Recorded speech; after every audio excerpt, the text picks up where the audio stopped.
নমস্কার, বাংলা জ্ঞান হাব চ্যানেলে আপনাদের সকলকে স্বাগত। শুরুতে একটা গল্প আমি আপনাদের শোনাই। একটা যুদ্ধ শুরু হয়েছিল জানেন তো, ইরান এবং ইসরায়েলের মধ্যে।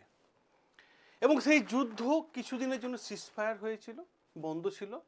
বর্তমান সময় দেখা যাচ্ছে এই যুদ্ধটা আবার শুরু হয়েছে এবং সেই আগুনে পুড়তে শুরু করেছে ভারতীয় নাবিকরা।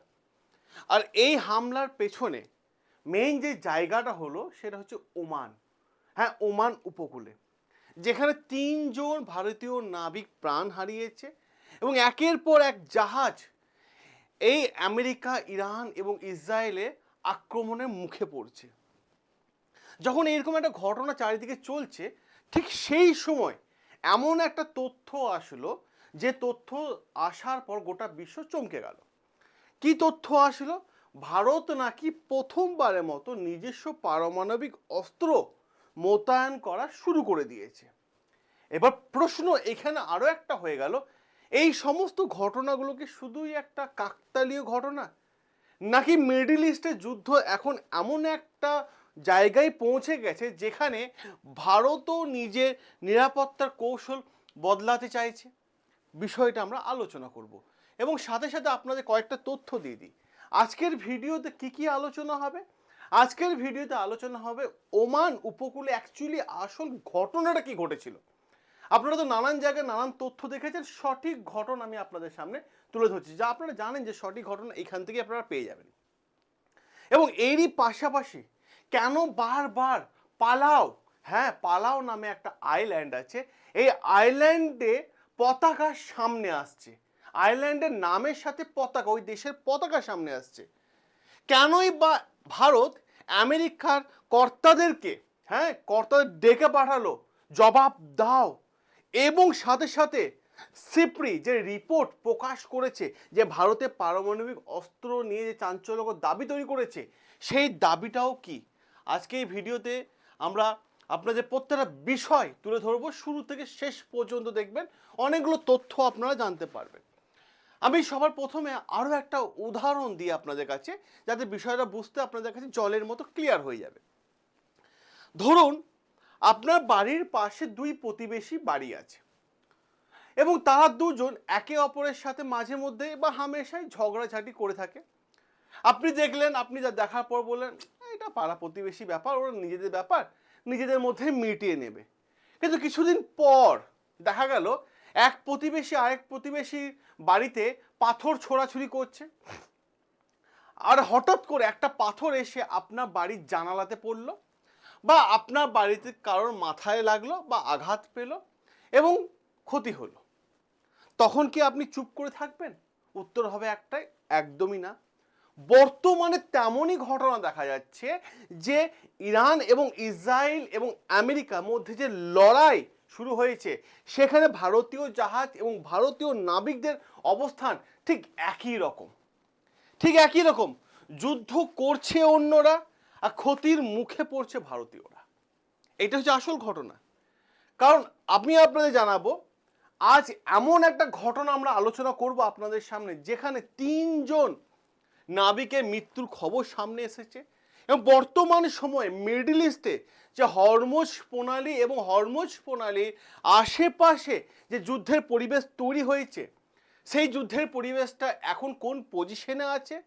আর এরই মধ্যে যে খবর বেরিয়ে এসেছে যে 3 জন ভারতীয় নাবিকের মৃত্যু এবং মার্কিন সেনারা কি করেছে, ভারতীয় জাহাজের ওপর হামলা, এই তথ্যগুলো আমরা জানবো। এবং এই জাহাজে হামলা নিয়ে নানানজন নানান সোশ্যাল মিডিয়ায় নানান তথ্য প্রকাশ করছে। সবার প্রথমে আর্টিকেলটা দেখে নিন। আর্টিকেল কি বলছে দেখুন, আর্টিকেল পরিষ্কারভাবে উল্লেখ করা আছে, India condemn attack on commercial vessel off Oman coast. ঠিক আছে, 21 জন ইন্ডিয়ান ক্রু রেস্কিউ করা হয়েছে এবং 3 জন রিপোর্টেডলি মিসিং। এই দেখুন আর্টিকেলে সবার প্রথমে দেখে নিন, যে 3টি জাহাজে হামলা হয়েছে, ভারত সরকার কিন্তু সরাসরি দাবি করছে না এই জাহাজগুলো ভারতের ছিল। বারবার একটা কথা বলা হয়েছে, এই জাহাজগুলো হচ্ছে পালাওয়ের জাহাজ। পালাও একটা নাম বারবার উঠে আসছে, পালাও। পালাও কি? পালাও একটা জায়গা না, আমি বলবো। আজকের এই ভিডিওতে পালাওয়ের রহস্য আমরা আলোচনা করব। সবার প্রথমে পালাওয়ের পজিশনটা আপনারা দেখে নিন। এ হচ্ছে পালাও। অস্ট্রেলিয়া থেকে ঠিক নর্থের দিকে যদি এগিয়ে যাবেন, ঠিক আছে, সেখানে হচ্ছে পালাও বলে একটা আইল্যান্ড আছে, একটা দ্বীপ আছে। এবং এই আইল্যান্ড বা এই দ্বীপটাই হচ্ছে পালাও, যেখান থেকে বলা হচ্ছে যে পালাওয়ের জাহাজ ছিল। দেখুন, আমি আপনাদেরকে একটা তথ্য দিয়ে দিই। পৃথিবীর 70 থেকে 75% বাণিজ্যিক জাহাজ কেন পালাওয়ের পতাকার ব্যবহার করে, এই দেশের পতাকা কেন ব্যবহার করে? কারণ আছে, কারণ এখানে সুযোগ সুবিধা আছে। কারণটা কি? কেন বিভিন্ন সরকার নিজেদের দায়িত্ব বলে এড়িয়ে যেতে চাইছে? ওটা তো তাদের জাহাজ ছিল না, পালাওয়ের জাহাজ ছিল। আমরা শুরুতে আলোচনাতে বোঝার চেষ্টা করব হরমুজ প্রণালীতে কি ঘটেছে, কেন ভারত মার্কিন চার্জ অফ দ্য অ্যাফেয়ার্সকে ডাইরেক্ট বলেছে যে আপনি আসুন উত্তর দিন, কেন তাদেরকে জিজ্ঞাসাবাদ করার জন্য ডেকে পাঠানো হয়েছে, আর কিভাবে 3জন ভারতীয় নাবিক নিখোঁজ হয়ে মৃত্যু ঘোষণা করা হয়েছে, সেই বিষয়ে আমরা আলোচনা করব। এবং সঙ্গে সঙ্গে আরও কয়েকটা আপডেট আমি আপনাদের দিয়ে দিই। সিপ্রি যে রিপোর্ট প্রকাশ করেছে যে ভারত এতদিন পর্যন্ত পারমাণবিক অস্ত্র রাখলেও সেগুলো যুদ্ধের জন্য মোতায়েন করেনি, কিন্তু এখন নাকি ভারত 10টারও বেশি পারমাণবিক অস্ত্র মোতায়েন করেছে। আর এই দাবি করেছে সিপ্রি, এবং এই দাবি অর্থটা কি? এই দাবি অর্থ ক্লিয়ার, ভারত কি তার প্রতিরক্ষা নীতি বড় পরিবর্তন করছে? আর সমস্ত উত্তর আমরা ধাপে ধাপে আপনাদের বোঝানোর চেষ্টা করব। তার আগে আমি আপনাদের আরও একটা গুরুত্বপূর্ণ তথ্য দিয়ে দিই এবং আর একটা ইম্পর্টেন্ট আপডেট দিয়ে দিই, যেটা দেখলে আপনারা অবাক হয়ে যাবেন। জুন মাসে 8, 9, 10 এই সমস্ত 3টে দিনের ঘটনা আমরা এক জায়গাতে নিয়ে আসব। দেখুন, 10ই জুন, সবার আগে আসি 10ই জুন, ভারত সরকার ওমানের উপকূলে, এই যে আমি ম্যাপটা যদি আপনাদের দেখাই তা দেখতে ক্লিয়ার হয়ে যাবে। এই দেখতে পাচ্ছেন, দেখুন ওমানের কাছাকাছি, ঠিক আছে, গালফ অফ ওমান, এই ওমানের কাছাকাছি একটা আইল্যান্ড আছে, মাসিরা আইল্যান্ড। দেখতে পাচ্ছেন এই যে মাসিরা আইল্যান্ড, এই ছোট্ট পাড়া আইল্যান্ড। এই আইল্যান্ডটাকে যদি আমি একটু বড় আকারে দেখাই আপনাদেরকে, এই হচ্ছে মাসিরা আইল্যান্ড। এই মাসিরা আইল্যান্ড, এই আইল্যান্ডে ভারতে একটা বাণিজ্যিক জাহাজের ওপর হামলা হয়েছে এবং ভারত সরকারের তীব্র নিন্দা জানিয়েছে। কিন্তু এখানে একটা তথ্য অত্যন্ত গুরুত্বপূর্ণ, সেটা হচ্ছে মিডিয়া বনাম সত্য। কি সত্য? কারণ বিভিন্ন জায়গায় বিভিন্ন তথ্য আসছে।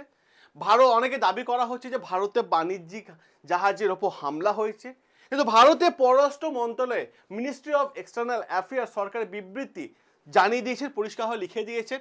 সেখানে পরিষ্কারভাবে জানিয়ে দেওয়া হচ্ছে, দেখুন পরিষ্কারভাবে জানিয়ে দেওয়া হচ্ছে, কি তথ্য দেওয়া হচ্ছে, যে সেখানে লেখা হয়েছে যে বলা হয়েছে যে we condemn the attack on commercial vessel. এখানে কখনো ভারতের কমার্শিয়াল ভেসেলের কথা উল্লেখ হয়নি, ঠিক আছে, ভারতে কমার্শিয়াল নয় এটা, ভারতের বাণিজ্যিক জাহাজ নয় এটা, পরিষ্কারভাবে উল্লেখ করে দেওয়া হয়েছে, ঠিক আছে, পরিষ্কারভাবে জানিয়ে দেওয়া হয়েছে সেটা। এবং সাথে সাথে কোনো একটা জায়গায় খেয়াল করবেন, এখানে ভারতীয় কমার্শিয়াল জাহাজ উল্লেখ নেই। এবার কেন এই পার্থক্যটা? এই পার্থক্যটা পুরো ঘটনার একটা অন্যতম গুরুত্বপূর্ণ জায়গা আছে।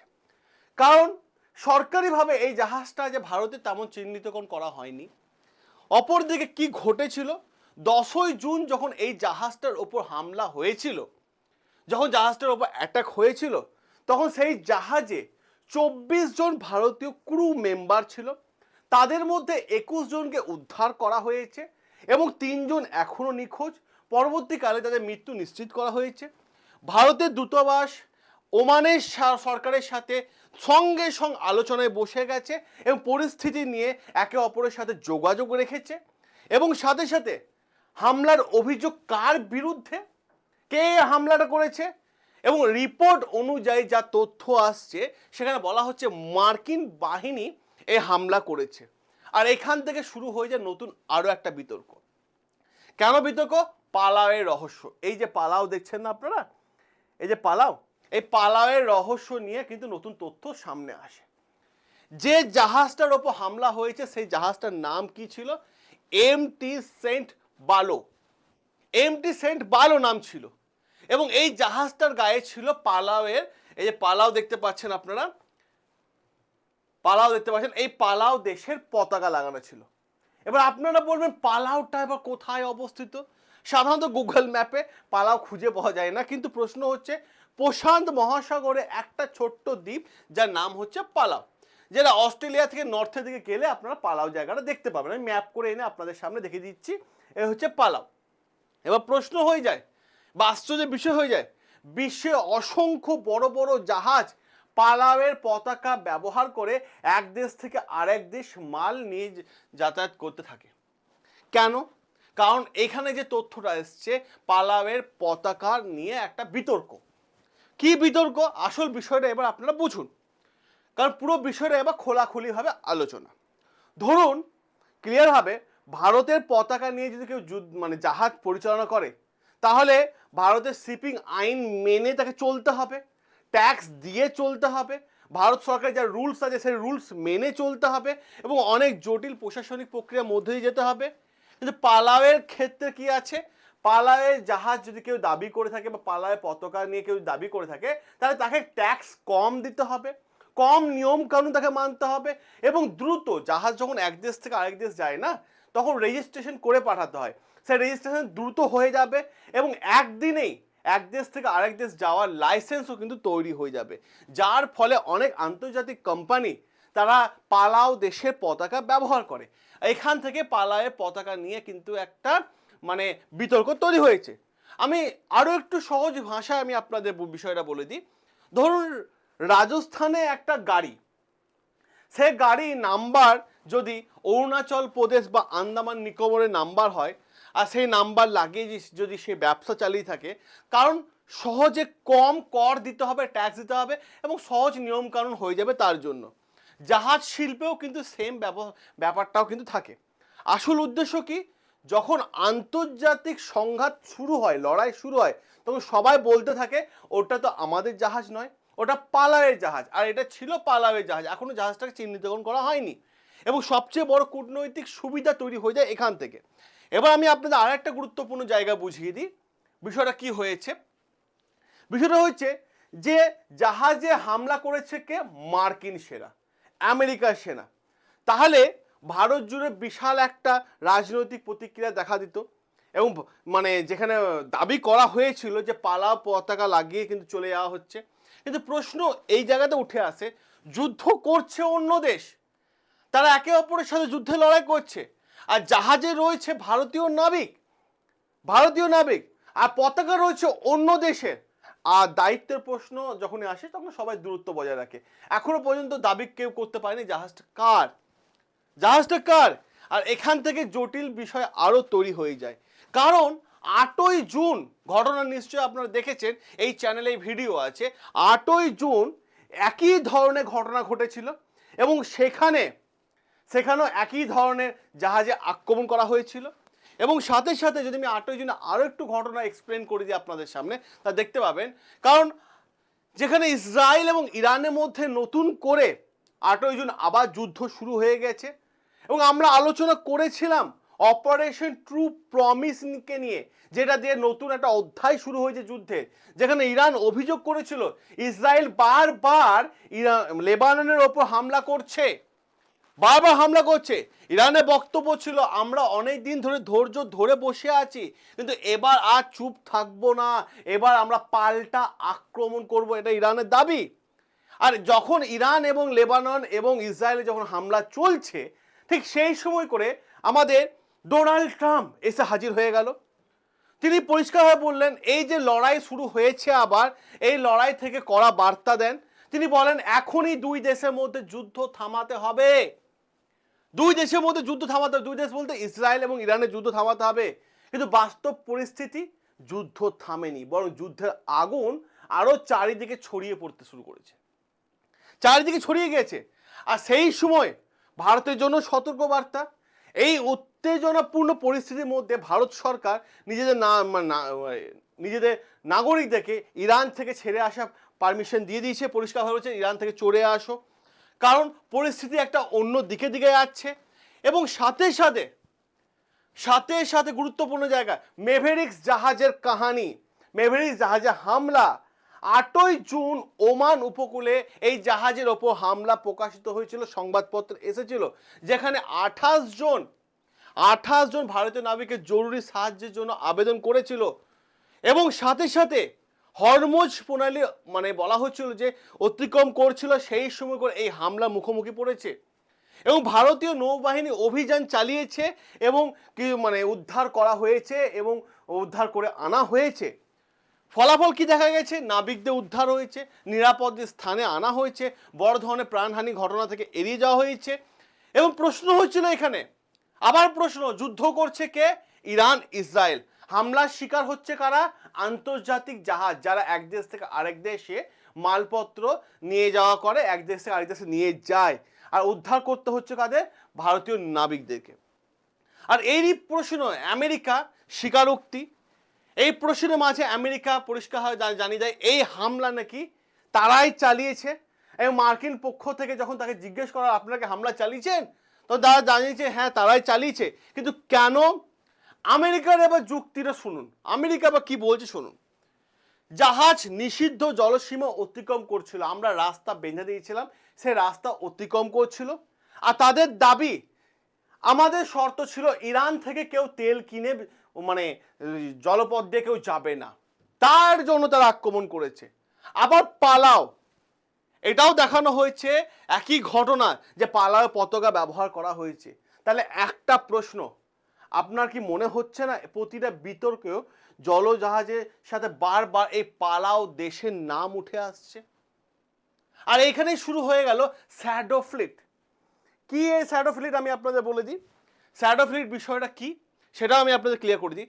আমেরিকা অভিযোগ করেছে ইরান দীর্ঘদিন ধরে শ্যাডো ফ্লিট ব্যবহার করছে, কারণ ইরান বিভিন্ন দেশে জাহাজগুলোকে বলছে বিভিন্ন দেশের পতাকা ব্যবহার করো, মালিকানা বিষয় যেগুলো আছে সেগুলোকে হাইড করে দাও যাতে মালিকানা কেউ জানতে না পারে। ইরানের উপর যে স্যাংশন লাগানো হয়েছে সেই স্যাংশন ইরান এড়ানোর চেষ্টা করছে এবং আন্তর্জাতিক নজর মানে দাঁড়িয়ে ফাঁকি দেওয়া হচ্ছে।